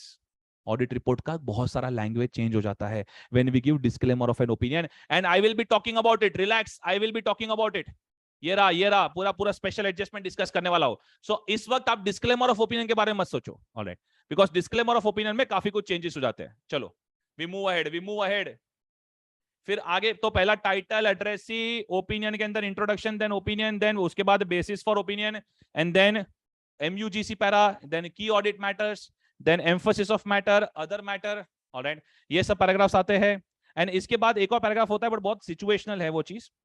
Then there is one more paragraph, other information paragraph as per SA 720. आएगा annual report का paragraph है. Okay. Then management's responsibilities. Management's responsibilities में हम लोग क्या क्या लिखते हैं? Management is responsible for GIF, G for going concern, G for going concern, I for internal control implement करना उनकी responsibility है, F for financial statements बनाना उनकी responsibility है. So management is responsible for GIF. All right. Then auditor's responsibilities for audit of financial statement. अरे अगर आप ये paragraph देखोगे और इसको बाय हार्ट करने की ट्राई करोगे तो ऑडिट सब्जेक्ट इधर ही छोड़ दोगे. Auditor's responsibility for audit of financial statement के अंदर जितना भी ऑडिटर अलग अलग एसेस में काम करता है उसका समरी है. This paragraph is a summary of various objectives given under different essays. So are you supposed to by heart the full paragraph? No. This is just read once material. All right. पर मैंने ये क्यों print किया है उसका भी logic बताता हूं. वेट, एक बार रीड कर लेने का, ऑब्जेक्टिव्स वगैरह सब, पर वो कैसा है सारे एसेस खत्म हो जाएगा एक बार रीड कर लेने का. पर ये मैंने क्यों प्रिंट किया वो बताता हूं, आगे एक सस्पेंस खुलेगा. ये जो इतना सारा लिखते हैं, and let me tell you, मैंने एक समरी प्रिंट किया है. ये जो इतना सारा हम लोग लिखते हैं तो ऑडिटर है ना, वो काफी बार ये चाहेगा, auditor would want that he is not interested in writing everything inside the audit report. It looks a lot of khichdi mess. So auditor क्या करेगा? Auditor's responsibility for audit of financial statement ऐसा paragraph बनाएगा. And then he will say our responsibilities have been explained in annexure A to the audit report. So my question to you is, क्या auditor ये जो auditor's responsibility है, can he give it like an annexure to the audit report? Can he give it like an annexure to the audit report? The answer is yes. Location of description of auditor's responsibility, this is one of their favorite. All right. So या तो हम लोग audit report के अंदर लिख सकते हैं within the body, और we can give it as an appendix, as an annexure. But let us say कुछ स्पेशल ऑडिट्स होते हैं जहां पे हम लोग गवर्नमेंट रेगुलेटरी अथॉरिटीज के हिसाब से ऑडिट करते हैं, एंड वहां पे डिटेल में लिखा गया होता है what are our responsibilities. Then we have to give reference to that particular website by specific reference to the location of such a description on a website of an appropriate authority. Alright. So by reference to website, so either within the body of audit report or like an annexure or by a reference to the website. All right. Or W for websites. Babu. Location of auditor's responsibility for audit of financial statement. उसके बाद आता है report on other legal and regulatory requirements paragraph. Very important for case study based questions. Very important. Companies act के अंदर section 143 है जिसके अंदर कुछ प्रोविजंस दिए गए हैं जिसमें ऑडिटर से कमेंट मांगा गया है. ऑलराइट. तो कोई भी लॉ में if there are some sections which require auditor to comment upon certain matters, then वो सारी comments यहाँ पे आती है, and जिसका paragraph का नाम है report on other legal and regulatory requirements paragraph. This is nothing but statutory reporting requirements as prescribed by law and regulation. You will see this that ये paragraph का extensive use होता है in section 143, and आप institute के सब RTB देख लो, काफी बार case studies में you will find reference to this paragraph. Okay. Then signature, date, place, and जो भी annexures होते हैं कारों के या IFCFR वगैरह के. Okay. This is your format of audit report. However, मेरे को I know that they will be asking question more from these particular areas. ये जो पूरा audit report का format है, उसमें जब आप disclaimer of an opinion देते हो तो उसमें बहुत सारे changes हो जाते हैं. अब क्या क्या changes होते हैं, मैं क्या करूंगा, आपको रिपोर्ट के अंदर changes करके दिखाऊंगा, and you will read it from here. आप यहां से read करोगे. All right. Okay. So everyone over here. पहले तो जो आपका ओपिनियन पैराग्राफ है, उसमें जब आप डिस्क्लेमर ऑफ ओपिनियन देते हो तो बोलोगे we are unable to form an opinion and stuff, वो सब आप लिखोगे. लेकिन आपको देखो सेकंड या थर्ड चेंज में लिखा है दैट ये जो हम लोग लिखते हैं ना, state that financial statements have been audited, इसकी जगह पे हम लोग लिख देते हैं we have been engage to audit the financial statements. We have audited financial statements ऐसा नहीं लिखते. ऑलराइट. देन ये जो है ना बेसिस फॉर ओपिनियन पैराग्राफ, इसमें जो हम लोग रेफरेंस देते हैं टू ऑडिटर्स रिस्पांसिबिलिटी पैराग्राफ, वो रेफरेंस हम लोग निकाल देंगे. We will not give that reference. Plus ये जो हम लोग लिखते हैं that we believe that evidence available with us is sufficient and appropriate, that we can't write because we have given disclaimer. तो हम लोग नहीं लिख सकते that evidence available with us is sufficient and appropriate. Then listen, ये जो पूरा auditors responsibility paragraph है, ये पूरा पैराग्राफ कट हो जाता है and it is substituted only by 3 lines. So ऐसा टाइटल आता है auditors responsibility for audit of financial statement, but there are only 3 statements inside that. And what are those statements? हम लोग लिखते हैं that our responsibility is to conduct an audit, and because of disclaimer of opinion we could not, because of the matters given under disclaimer of opinion, हम लोग हमारी responsibility को fulfill नहीं कर पाए, and हम लोग clearly लिख देते हैं that we are independent, we have fulfilled ethical requirements. All right. So because of disclaimer of opinion, opinion paragraph के अंदर changes आते हैं, basis for opinion paragraph में 2 lines omit हो जाती है, auditors responsibility में only there are 3 statements over there, and don't forget key audit matter is also not applicable. All right. Because SA 701 में वो मैंने आपको सिखाया very clearly. Okay. So this is the impact. These are the changes. If I am the paper setter, तो मैं disclaimer की वजह से क्या-क्या changes होते हैं वो पूछ लूंगा क्वेश्चन में. July 21 question. मैनेजमेंट ने फाइनेंशियल स्टेटमेंट्स के साथ साथ along with the financial statements management ने प्रिंट कर दिया है supplementary information. What is supplementary information? Additional information which is not a part of the financial statement. जैसे आपको पता है पीएनएल होता है, कैश फ्लो होता है, बैलेंस शीट होता है, बट लेट अस से अगर मैनेजमेंट ने कुछ एडिशनल पीएनएल बना दिया for a specific set of income and expenses, it is actually not a part of financial statements. तो आपका अप्रोच क्या होना चाहिए? You will evaluate कि मैनेजमेंट ने जो एडिशनल चीज बनाई है which is not required by the applicable financial reporting framework, क्या आपको लग रहा है that it is an integral part of the financial statement? If it is an integral part, then include it in your opinion. If it is not an integral part, then do not cover it in your opinion. अगर आप उसके ऊपर opinion नहीं देने वाले हो, if you don't want to cover it in your opinion, तो आप एक बार देखो कि management the way in which they are presenting the supplementary information, it should not look as if it is a part of the financial statement, वरना लोगों को लगेगा कि you have audited that particular supplementary information. So evaluate whether management has presented in such unaudited supplementary information in a manner which clearly differentiates it from the audited financial statement. If that's not the case, then request management to present such unaudited supplementary information in a manner which clearly differentiates it from the audited financial statement. If management refuses to do so, यानी उनका जो presentation है वो clearly mix up हो रहा है, ऐसा लग रहा है as if supplementary information is a part of the financial statement, then in that case auditor को लिख देना चाहिए ऑडिट रिपोर्ट के अंदर that I have not audited this supplementary information. कहां पे लिखेगा? उसका जो ओपिनियन पैराग्राफ है ना, उसमें जब हम लोग लिखते हैं ना that we have audited balance sheet, P&L, cash flow, उसके साथ साथ लिख देंगे excluding the additional P&L. All right. Okay. So this was July 21 5 marks 4 marks question.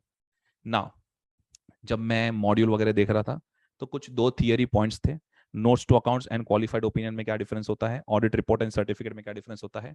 सो ये पॉइंट्स में कुछ खास है नहीं. नोट्स टू अकाउंट्स मैनेजमेंट का स्टैंड होता है, opinion is the stand of the auditor. Alright. Audit report, मैं जब कोई भी चीज पे ऑडिट रिपोर्ट देता हूं, कभी भी मैंने से when I use the word report, that means मैं एक ओपिनियन दे रहा हूं, I am increasing your trust. लेकिन जब मैं सर्टिफिकेट साइन करता हूं, यानी मैंने सिर्फ उसका मैथमेटिकल एक्यूरेसी देखा है, I have not factual and mathematical accuracy देखा है. I have not done test of controls, test of details, and मैं true and fair view के ऊपर opinion express नहीं कर रहा हूँ. ये theory है. Practical life में there can be a mix up between report and certificate. Okay. Now everyone over here. ये एक extra point था and यहाँ पे जगह बचा था इसलिए इधर डाला है. It is not a part of the above point. Okay. Now, third special adjustment. Let us say if you are conducting audit of an entity, अगर आप एक ऐसी entity का audit कर रहे हो जहां पे पूरा का पूरा audit report का जो format है, audit report का जो format है वो law ने prescribe करके रखा हुआ है. Can I say that banking accounts and insurance, can I say that bank audit, insurance audit, mutual fund audit, can I say ये सब जगह पे audit report का format law ने prescribe करके रखा हुआ है? Yes or no sir? Yes or no sir? The answer is no sir. फालतू में कुछ भी मत बोलो. बैंक ऑडिट, इंश्योरेंस ऑडिट, ये सब में ऑडिट रिपोर्ट का फॉर्मेट उन्होंने नहीं दिया है. उन्होंने कुछ स्टैट्यूटरी रिपोर्टिंग रिक्वायरमेंट्स दी है. फॉर्मेट तो आईसीए का फॉलो होता है. ये these are very rare cases. जब आप एकदम स्पेशलाइज्ड गवर्नमेंट एंटिटी का ऑडिट करते हो ना, स्पेशल गवर्नमेंट एंटिटी वगैरह, तब वो लोग ना क्या करते हैं, पूरा का पूरा रिपोर्ट का फॉर्मेट वो लोग खुद ही देते हैं. अच्छा एक काम करो, कोऑपरेटिव सोसाइटी में भी ये होता है. गो आप जहां पे सोसाइटी में रहते हो वहां पे देख लो. ऑलराइट, ऑडिट रिपोर्ट का फॉर्मेट रजिस्ट्रार ने दिया होता है. सो ये बहुत ही रेयर एंटिटीज में होता है, कॉर्पोरेट वर्ल्ड में नहीं होता इतना. सो इफ ऑडिट रिपोर्ट का लेआउट, वर्डिंग सब लॉ ने प्रिस्क्राइब किया हुआ है. अब बात ये आती है कि हम लोग जब ऑडिट रिपोर्ट के अंदर लिखते हैं that this audit was done as per standards on auditing, लेकिन अगर फॉर्मेट पूरा का पूरा लॉ ने प्रिस्क्राइब किया है एंड स्टैंडर्ड्स ऑन ऑडिटिंग के पैराग्राफ्स का यूज नहीं हुआ है, यानी कि इंस्टीट्यूट के फॉर्मेट से वो बहुत डिफरेंट है, then in that case how can I write that audit was done as per standards on auditing? That's the point. So everyone over here, if auditor is required by law or regulation to use a specific layout or wording of auditor's report, then in such audit report you can give reference to standards on auditing only if the audit report includes at least these paragraphs. That means institute ने बोला that if you are following a format which is prescribed by law and if you want to write that audit was done as per standards on auditing, आप वो तभी लिख सकते हो अगर उसके अंदर मिनिमम इतने पैराग्राफ्स यूज हो रहे हैं.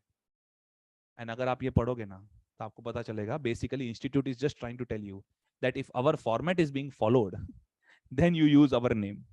If the format that you are following, if it is very much different than what is given under the ICAI, then don't write reference to standards on auditing.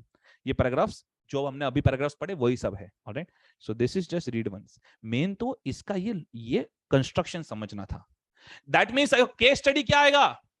अगर आपको ऐसा audit report का format है which is completely different from what is given under standards on auditing, then in such audit report format you cannot give reference to standards on auditing. Am I clear with this? Yes, yes. Okay. Let us say Japan and India मिलाकर क्या bullet train वगैरह बना रहे हैं.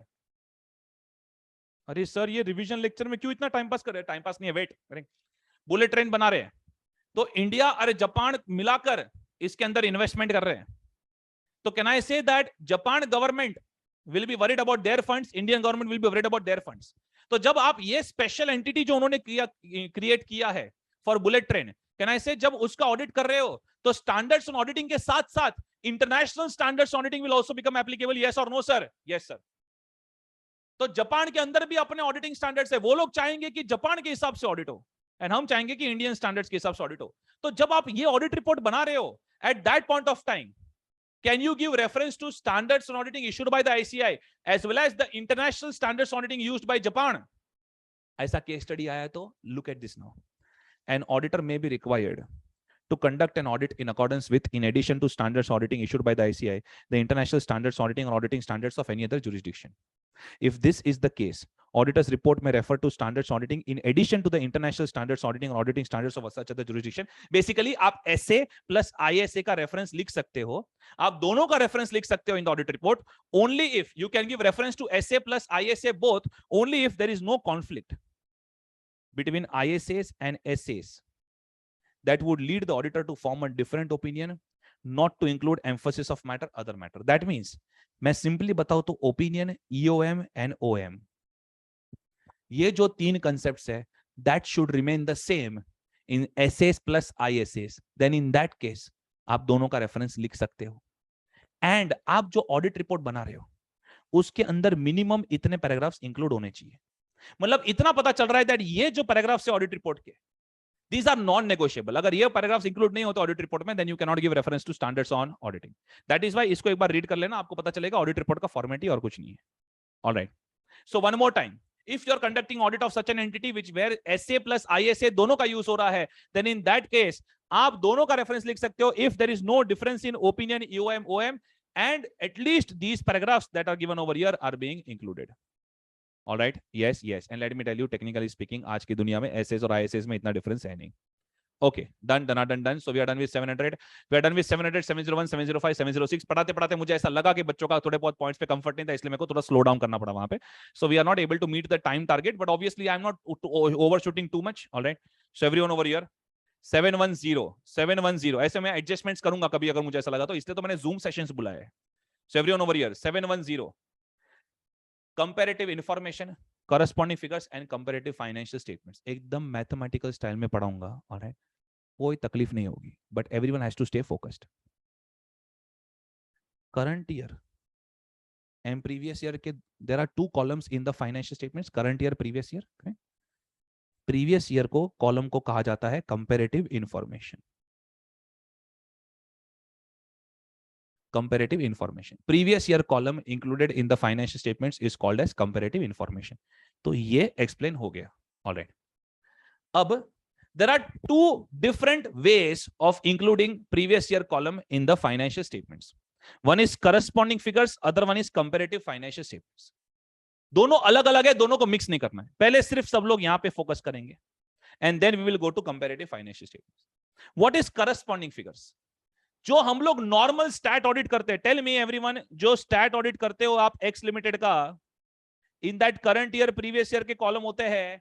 Tell मी previous year के column को क्या उतना ही डिटेल में एक्सप्लेन किया जाता है जितना करंट ईयर को किया जाता है? No. Is the previous year column explained in same detail and same coverage like current year? No. The current year column is explained in detail, whereas previous year column is explained only to the extent it is required to support the current year. And tell me, आपका जो audit opinion होता है, audit opinion is always on current year financial statements. Audit report के अंदर हम लोग previous year की बातें नहीं करते हैं. All right. That is why previous year के column को हम लोग ऐसा नहीं बोलते as if previous year financial statement को print कर दिया है. हम लोग बोलते हैं they are just corresponding figures. They are just corresponding figures. यानी current year के सामने वो figures लिख दिए. That's it. All right. So look at this. Everyone in English. So it is one type of comparative information where amounts and other disclosures for the prior period are included as an integral part of the current period financial statements, and they are intended to be read only in relation to the amounts and other disclosures relating to the current period. That means previous year is important only to the extent it is relevant for the current period. Then main part इधर है, the level of detail. The level of detail presented in the corresponding amounts is dictated primarily by its relevance to the current period figures. And अगर मेरे को मजाक मस्ती करना हो तो बेटा current year is the main actor and previous year is just a supporting actor. All right. So current year is your John Abraham and previous year is just Ritesh Deshmukh. So level of detail presented in the corresponding amounts is dictated primarily by its relevance to the current period figures. And हमारा जो opinion होता है वो तो John Abraham पे होता है. Our opinion on the financial statement refers to the current period only. Ritesh Deshmukh के बारे में बातें नहीं होगी unless कि कुछ special हुआ हो. Corresponding figures are discussed in audit report only if the need arises. Only if the need arises. और ये need कब arise होती है? इसी के ऊपर चार्ट है. Everyone over here. All right, sir. ये तो पढ़ाया नहीं आपने comparative finance. अबे रुकना. We are on corresponding figures as of now. Corresponding figures का ही मेन क्वेश्चन होता है. नॉर्मली क्वेश्चन करस्पॉन्डिंग फिगर्स के होते हैं. ऑलराइट, मतलब नॉर्मल स्टैट ऑडिट. चलो, करस्पॉन्डिंग फिगर्स में क्या है? प्रीवियस ईयर कॉलम यानी कि comparative information which is included only to the extent it is relevant to support the current period figures. बोलो, comparative information which is included only to the extent it is relevant to support the current period figures. क्या हम लोग corresponding figures को हमारे audit report में लिखते हैं? नहीं, unless the need arises. Alright, अब ये नीड अराइज कब होती है? Look at this. Corresponding figures, reporting considerations, circumstances in which current year financial statements में refer to the corresponding figures. ये कब आपको नीड अराइज होती है to talk about previous year column in the current year audit report? ये 3 situations है. Alright, मतलब ये चार्ट का ऑब्जेक्टिव क्या है? To convince you, to explain you कि भाई ये वाली सिचुएशन में we will be talking about corresponding figures in our audit report. वरना normally हम लोग corresponding figures के बारे में बात करते हैं नहीं है. All right. Prior period financial statements audited by existing auditor. अगर prior period financial statements audited bye existing auditor, यानी आपने ये साल का भी ऑडिट किया है, लास्ट ईयर का भी ऑडिट किया है, 1A 1B, आपने जब ये साल का ऑडिट किया, अभी सॉरी लास्ट ईयर का भी ऑडिट किया है, ये साल का भी ऑडिट किया है, लास्ट ईयर प्रीवियस ईयर के ऑडिट रिपोर्ट में आपने मॉडिफाइड ओपिनियन दिया था, if the matter remains unresolved, if it is relevant and material for the current year financial statements. अब दो बातें हो सकती है, या तो प्रीवियस ईयर की कुछ मिस्टेक थी जो रेक्टिफाई नहीं हुई है, and that is why there is an impact on the current year figures, but every time ना current year के figures पे impact नहीं होता है, sometimes there are comparability issues. What is comparability issues? कि last year कुछ non current liability में दिखाया था and this year whether it is shown under current liability वगैरह वो सब। तो कभी कभी ना, हमेशा every time figures पे impact नहीं होता है, sometimes there are presentation and comparability issues. So if it remains material and relevant for current year financial statements, tell me everyone, previous year ka modified opinion, if it is not rectified in the current year and if it still remains material for the current year, can I say we will modify opinion even on the current year? Yes or no, sir? Yes, sir. And when we are modifying opinion on the current year, when we are modifying opinion on the current year, तो हम लोग जो basis for modified opinion paragraph लिखते हैं, उसके अंदर can I say हमको explain करते वक्त previous year figure का reference देना पड़ेगा? Yes or no, sir? Yes, sir. तो हो गया, first situation has been explained when you will be giving reference to the previous year corresponding figure in the current year audit report. 1B, previous year का audit report आपने लिखा and you had given unmodified opinion during the current period audit, material misstatements मिले आपको, so last year you had given unmodified opinion, but during the current period audit you found material misstatements with respect to last year. My god, you asked management to rectify it and they are not rectifying it. If they are not rectifying and अगर उसका material effect है, अगर उसका material effect है on the current period figures या तो comparability issues, then in that case can I say we will modify opinion on current year? Yes sir. And वो current year का जब हम लोग modify opinion करेंगे, in the basis for modified opinion paragraph we will give a reference to the previous year figures. All right, now everyone over here, prior period financial statements audited by predecessor auditor, this is one of their favorite for MCQs and stuff. If prior period financial statements were audited by someone else, different auditor, तो एक तो वो लोग बोल रहे हैं forget about उसने क्या opinion दिया था and stuff, forget about everything. They are saying that just for the clarity of the readers of audit report, so that readers of audit report को पता चले that this year onwards auditor change हो चुका है, alright? They are saying that you may give a reference to the audit report of the predecessor auditor in your audit report by mentioning कि उसका date क्या था report का, उसने कौन सा opinion दिया था, and if he had given modified opinion, alright, तो उसके reasons. ये आप कहां पे लिखोगे? In other matter paragraph, because you are providing clarity to the readers of audit report कि ये साल से auditor change हो गया है, previous auditor का ये audit report था. This is just to bring clarity about audit. And जब आप auditing matter पे clarification देते हो, then you will use which paragraph? Other matter paragraph. Alright. अगर prior period financial statements are unaudited, then auditor must, you must say this in your audit report कि prior period के financial statements are unaudited. Alright, तो जब हम लोग बोलेंगे कि prior period financial statements are unaudited, तो प्रायर पीरियड का रेफरेंस देना पड़ा ना ऑडिट रिपोर्ट में. ऑलराइट, दैट मींस मेरा बात खत्म हो गया. इन दिस फुल चार्ट मेरे को सिर्फ I had to explain you when you will give reference to the prior period figures in your audit report. All right, so these are the three circumstances when you will be talking about prior period figures in your current period audit report. Sir, question क्या आएगा? Theory question आ सकता है. Circumstances in which current year financial statements audit report may give reference to the corresponding figures. और mostly ये वाला जो चीज है ये case study में आता है, case study based questions. All right, now everyone over here, अब हम लोग corresponding figures की दुनिया से बाहर आ गए. नाउ हम लोग ये दुनिया में कंपैरेटिव फाइनेंशियल स्टेटमेंट्स, कभी कभी ये बहुत रेयर है ना. First of all these are rare scenarios, these are rare cases. ये आपका नॉर्मल स्टैट ऑडिट नहीं है, करेक्ट? रेयर केसेस है. कभी कभी क्या होता है, current year as well as previous year दोनों का डिटेल्ड एक्सप्लेनेशन दिया जाता है.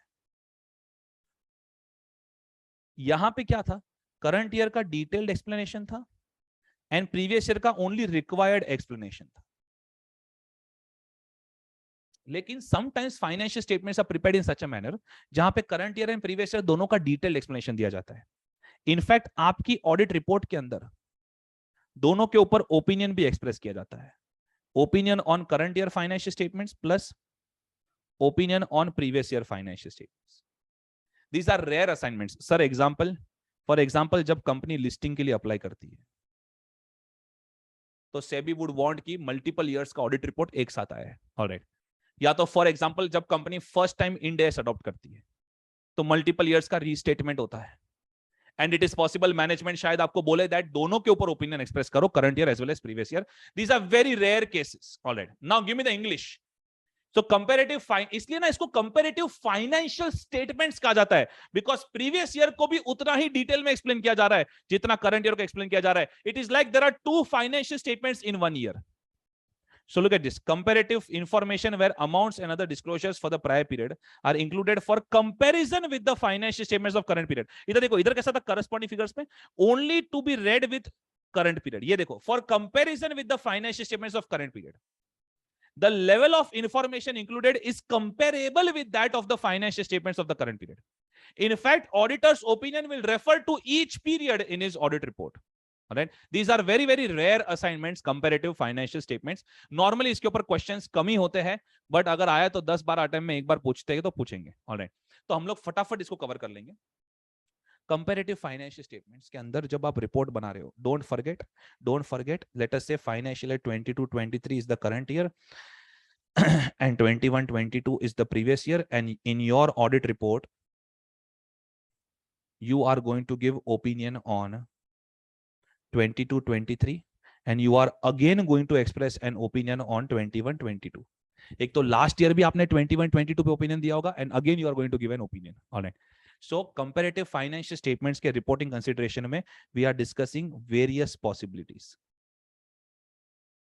अलग अलग क्या क्या पॉसिबिलिटीज हो सकता है, 1, 2, 3। पहले थर्ड वाला खत्म कर लेते, 30 ml है। Prior period financial statements unaudited.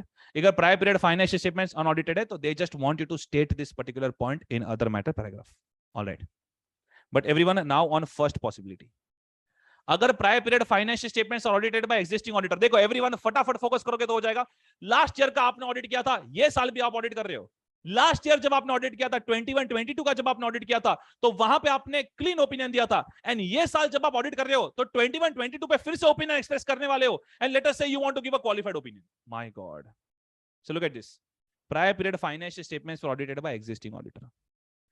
If the auditor's opinion on such prior period financial statement differs from the opinion the auditor previously expressed, the auditor shall disclose the detailed reasons for different opinion in other matter paragraph in accordance with SA 706. So working इसलिए दिया ताकि clearly आपको पता चल जाए। So 22-23 ये तो current year है, and 21-22 is the previous year. तो previous year की audit report में आपने 21-22 पे क्लीन ओपिनियन दिया था, एंड करंट ऑडिट रिपोर्ट में देखो, this SA is not worried about what you are going to do in 22-23। ये एसे पास्ट को लेके वरीड है, ऑलराइट, कि आप 21-22 के अभी क्या करोगे।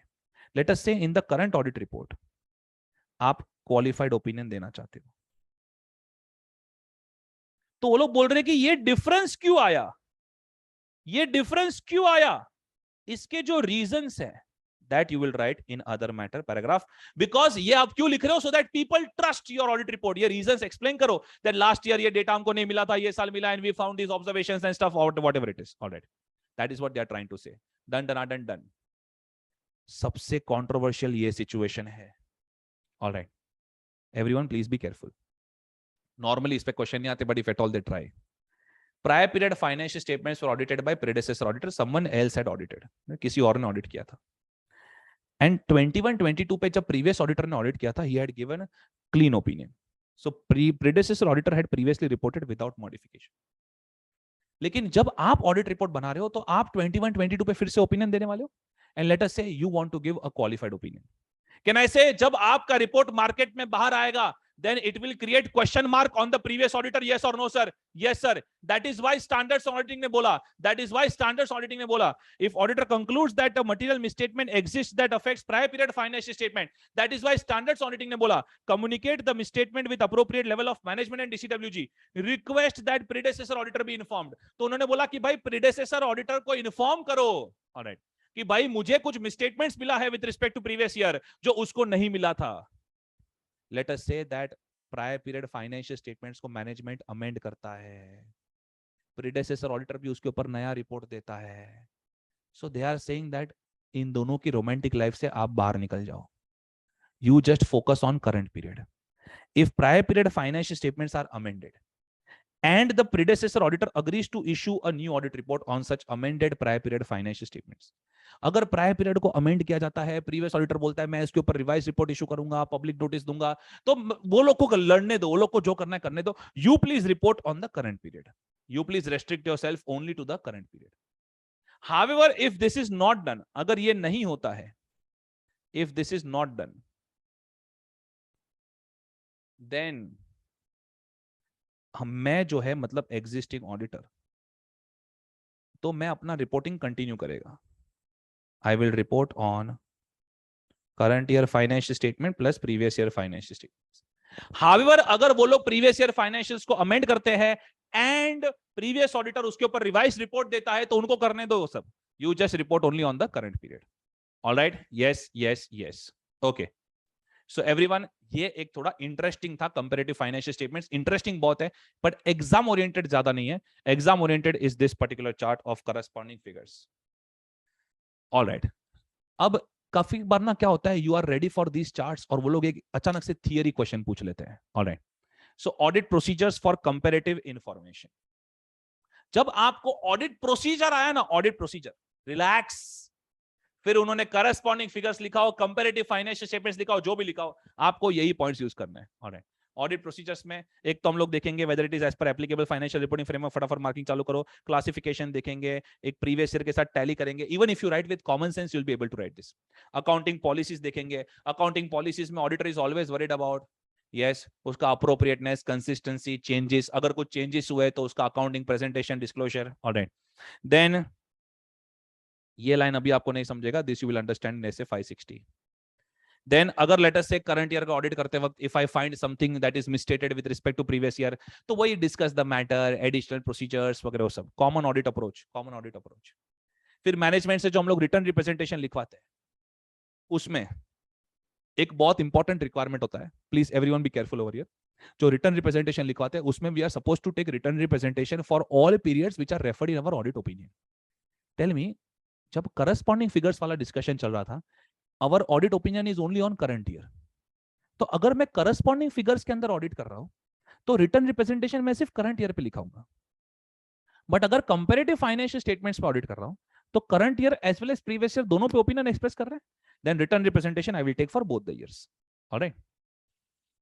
एंड देन एक एसए 510 का भी रेफरेंस आया. ये जब एसेस होंगे तो अपने आप आपको रेफरेंसेस पता चल जाएंगे. बट अगर आपको एग्जाम में 4 पॉइंट लिखने हैं तो ये रहे आपके पॉइंट्स. ऑलराइट. 4-5 पॉइंट्स ये रहे. Okay, so don't worry about it. एक दो रेफरेंसेस भूल जाते हो then it is okay. Last in 700 series SA 720. SA 720 everyone for SA 720 just keep annual report in the mind, in your mind. जो कोई Reliance industries Limited का एनुअल रिपोर्ट के बारे में सोचो. एनुअल रिपोर्ट के अंदर कितना कुछ लिखा हुआ रहता है यार. Chairman statement, director statement, management statement, business strategy ने, परफॉर्मेंस ने, की रेशियोज ने, ये टर्नओवर ने, प्रॉफिट ने, कितना कुछ लिखा हुआ रहता है. Then in that case as an auditor I am worried, कहीं फाइनेंशियल स्टेटमेंट्स के अंदर जो लिखा है एंड एनुअल रिपोर्ट के अंदर जो लिखा है उसमें इनकंसिस्टेंसी तो नहीं है. बस उसी के लिए आया 720. 720 has been created only for this particular point. Look at this. So they say auditor's responsibility in relation to other information. But what is the meaning of the word other information? Other information means whether financial or non-financial information included in the entity's annual report.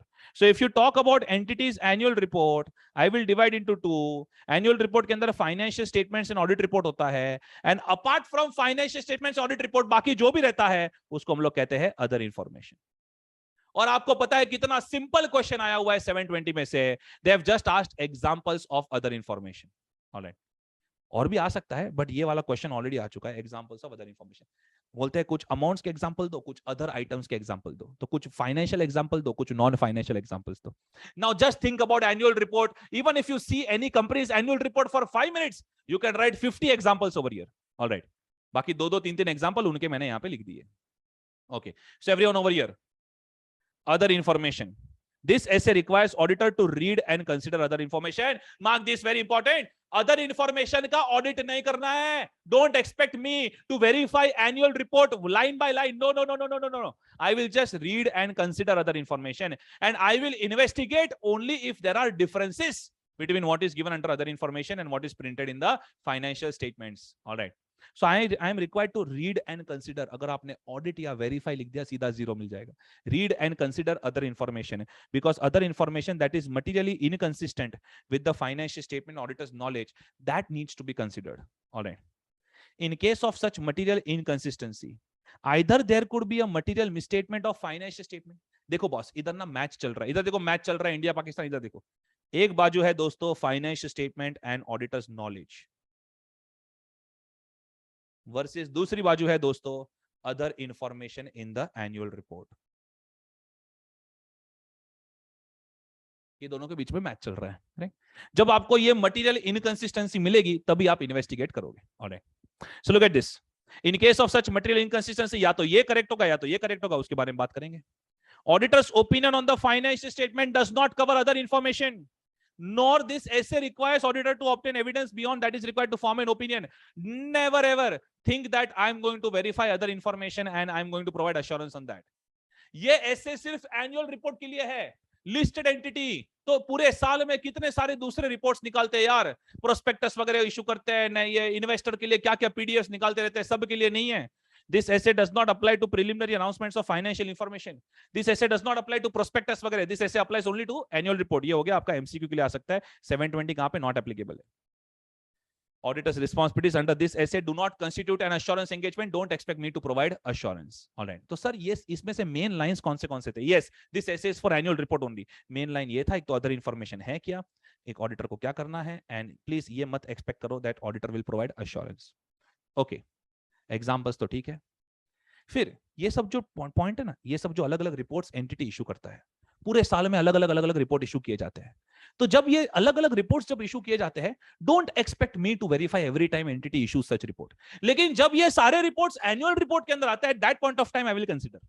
Alright, so that is the point. That examples of reports that when issued as standalone documents are not typically part of combination of documents that comprise annual report. All right. So they have given some documents which may not typically be a part of annual report. हाँ, लेकिन अगर annual report के अंदर आया तो मैं consider करेगा इसको. Okay. Everyone over here. Main आपका chart इधर है. Let us take an example. Let us say financial statements के अंदर GP ratio 20% है. And annual report के अंदर they have printed 24%. इतना सिंपल वो लोग मिस्टेक करते नहीं है, बट लेटर से ये वाला मिस्टेक किया है. करेक्ट. दैट मींस बेसिकली कोई ना कोई केस स्टडी सेट करेंगे financial statements versus annual report वाला. If material inconsistency is identified between other information and the information included in the financial statements. अब सबसे इंपॉर्टेंट बात ये होती है कि ये आपको कब मिला. सबसे पहले तो आपको क्वेश्चन में देखना ये कब मिला आपको. When? Before signing audit report कि आफ्टर साइनिंग ऑडिट रिपोर्ट. अरे सब ऐसा क्यों पढ़ा रहे हो sir? After signing audit report कैसे हो सकता है? Everyone needs to focus over here. ये चार्ट पे हम लोग आएंगे वापस. वेट, ये चार्ट को सिर्फ मैंने स्टार्ट करवाया ताकि मैं आपको नेक्स्ट पेज पे लेके जा सकूं. एवरीवन, आपका सबसे पहला टास्क होता है ऐसे 720 में to obtain annual report. In listed entities deadline बहुत स्ट्रिक्ट होता है, आप सबने फील किया होगा. And that is the reason कि एनुअल रिपोर्ट काफी बार ऑडिट रिपोर्ट साइन होने तक मिलता ही नहीं है. And it is very much possible that you have been provided annual report after signing the audit report. All right. But in case of unlisted entities, it is very much possible that आपको draft annual report पहले share कर दिया before you sign the audit report. Even in case of listed entities, we try our level best to get the annual report before signing the audit report. लेकिन काफी बार नहीं हो पाता है. ये इंस्टीट्यूट को पता है, and ये आप उनकी लैंग्वेज में देखोगे obtaining other information. सबसे पहला obtaining other information. Look at this. Determine through discussions with management which document comprises annual report. First I have to decide and discuss with management कि कौन सा document annual report बनाता है. Then हम लोग we will try our level best to obtain it in a timely manner. Then अगर वो available नहीं है, let us say if it will not be available till the audit report is signed, तो हम लोग audit report sign हो जाने से पहले एक रिटर्न रिप्रेजेंटेशन ले लेंगे दैट जब भी आपका एनुअल रिपोर्ट बनेगा, first you will share it with me, we will finish our audit and only then you will publish it to third party. Alright. So ये नॉर्मली होता है लिस्टेड एंटिटी के केस में. मुझे डर क्या है पता है? आपको लिस्टेड एंटिटी का केस स्टडी सेट करेंगे and they will tell you that annual report will not be available till the audit report is signed. और बच्चे लोग क्या करेंगे पता है? जो super summary notes, super marathon lecture से पढ़ के जाते हैं, वो लोग लिखेंगे ऑडिट ओपिनियन मॉडिफाई कर दो, डिस्क्लेमर दे दो वगैरह. अरे बेवड़ा, drunkard. If annual report is not provided before the date of audit report, it is fine. We can just take a written representation and we can say that, okay, will you please give it to us, and then after you have prepared, you please give it to us, and then you publish it. All right. So please be careful for case study for this particular point. Okay. एक बार आपको annual report मिल गया, फिर आपको उसे read करना चाहिए and देखना चाहिए कुछ डिफरेंसेस है क्या. अगर डिफरेंसेस है तो आपको एडिशनल प्रोसीजर्स परफॉर्म करनी है. ये तो आपका नॉर्मल ऑडिट अप्रोच है, इसमें ज्यादा कुछ पॉइंट नहीं था. Main was this obtaining other information. Alright, अब वापस आ जाते हैं. अब आपको समझेगा ये चार्ट ऐसा क्यों बन रहा है. So material inconsistency identified when before the date of auditors report कि after the date of auditors report. अगर before the date of auditors report material inconsistency is identified, भाई बात तो दो ही हो सकती है. आफ्टर परफॉर्मिंग एडिशनल प्रोसीजर्स, या चलो इसको 1 दे देते हैं, इसको 2 दे देते हैं. 1A 1B 2A 2B. After performing additional procedures, या तो आपको लगा फाइनेंशियल स्टेटमेंट करेक्ट है, देन एनुअल रिपोर्ट को रिवाइज करो, या तो एनुअल रिपोर्ट करेक्ट है तो फाइनेंशियल स्टेटमेंट को रिवाइज करो. बिकॉज 20 या 24 दोनों में से एक को तो रिवाइज करना पड़ेगा ना. So every over year, if financial statement is correct, then revise other information. एक मिनट, यहाँ पे ध्यान रखना, अभी तक ऑडिट रिपोर्ट साइन नहीं हुआ है. Okay. If financial statement is correct, then revise other information. If management and those charged with governance refuse to do so, अगर वो लोग other information को revise नहीं करते हैं, then we need to report such matter.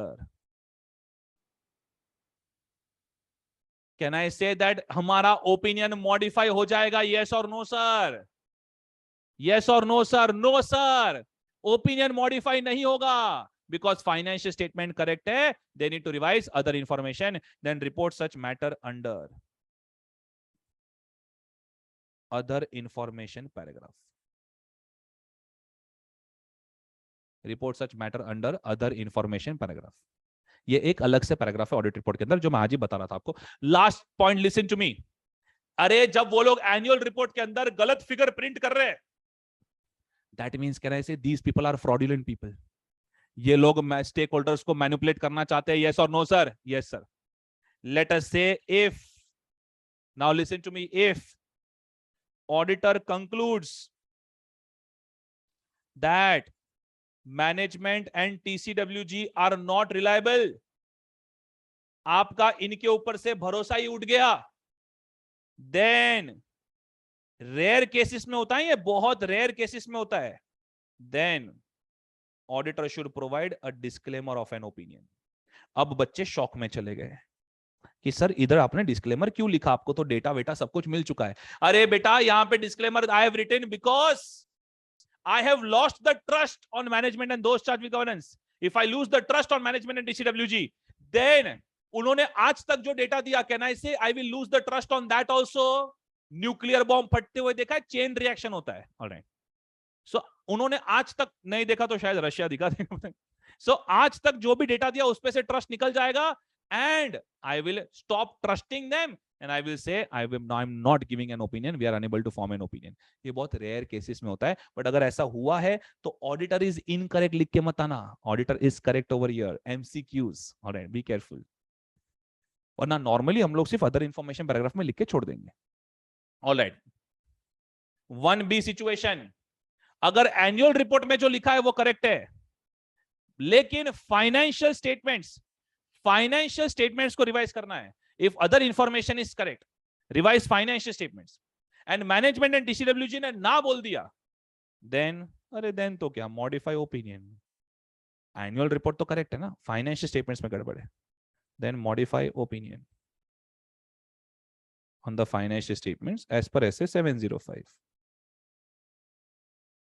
अब material misstatement है जो वो लोग रेक्टिफाई नहीं कर रहे, तो आइदर क्वालिफाइड और adverse opinion. Okay, over here after the date of audit report, अगर आपको यही सब चीजें पता चली after the date of audit report, and let us say financial statement correct है, एनुअल रिपोर्ट को रिवाइज करने की जरूरत है, बट ऑडिट रिपोर्ट तो ऑलरेडी साइन होके गया, then in that case अगर वो लोग ना बोल देते, if management and DCWG refuse to do so, if management and DCWG refuse to do so, then auditor should take appropriate action. ऐसे ने इतना ही लिखा है, auditor should take appropriate action. लेकिन प्रोनाउंसमेंट्स की बुक में उन्होंने अप्रोप्रिएट एक्शन के एग्जाम्पल दिए हैं। या तो आप पब्लिक नोटिस इशू कर सकते हो, और you can revise your audit report if possible. आप नया ऑडिट रिपोर्ट दे सकते हो इफ पॉसिबल, इफ पॉसिबल। अगर अभी तक स्टेक होल्डर्स तक नहीं गया है, then you can do this, revise the audit report, पुराना रिपोर्ट वापस लेकर नया रिपोर्ट दे सकते हो if possible. Okay, etcetera. So आपका आंसर ऐसा होना चाहिए, appropriate action, and then you give 1 or 2 examples of appropriate action and finish it off. लेकिन let us say annual report, अच्छा ऑडिट रिपोर्ट साइन हो गया, उसके बाद एनुअल रिपोर्ट मिला, annual report and audit financial statements में inconsistency मिला, and let us say that annual report correct है, फाइनेंशियल स्टेटमेंट्स में जो साइन होकर ऑडिट रिपोर्ट गया वहां पे गड़बड़ है। If other information is correct, then revise financial statements. If management TCWG refuse to do so, Baba wait, this can create another huge discussion. ये मैं सिखाता हूं SA 560, सिर्फ इतना लिखो, SA 560 refer notes category 2 and category 3, सिर्फ इतना लिखो ना, अपने आप आपको कनेक्शन मिल जाएगा जब 560 का नोट्स आपके सामने आएगा। बिकॉज अगर फाइनेंशियल स्टेटमेंट्स को अमेंड करना पड़े साइनिंग हो जाने के बाद, तो क्या इंपैक्ट आ सकता है और ये कैसे हो सकता है, that is there only in SA 560। Alright alright alright. बस लास्ट में आप जो अदर इंफॉर्मेशन पैराग्राफ लिखते हैं ऑडिट रिपोर्ट में, उसका कंटेंट क्या होता है वो यहाँ पे लिखा गया है कि भाई management is responsible for other information. हम लोग सिर्फ अदर इंफॉर्मेशन को रीड एंड कंसिडर करते हैं। ऑलराइट, अदर इंफॉर्मेशन क्या है? ऑलराइट, ऑडिटर का ओपिनियन अदर इंफॉर्मेशन को कवर नहीं करता है। ऑलराइट, देन ऑडिटर सिर्फ रीड एंड कंसीडर करता है अदर इंफॉर्मेशन को, एंड अगर अदर इंफॉर्मेशन में कुछ गड़बड़ है then we give it over there कि भाई अदर इंफॉर्मेशन में मटेरियल मिसस्टेटमेंट है। अगर अदर इंफॉर्मेशन में मटेरियल मिसस्टेटमेंट नहीं है तो हम लोग बोलेंगे there is no material misstatement in other information. Alright, so that is the content. Okay, so that is it with respect to your revision of 700 series, introduction to standards and revision of 700 series.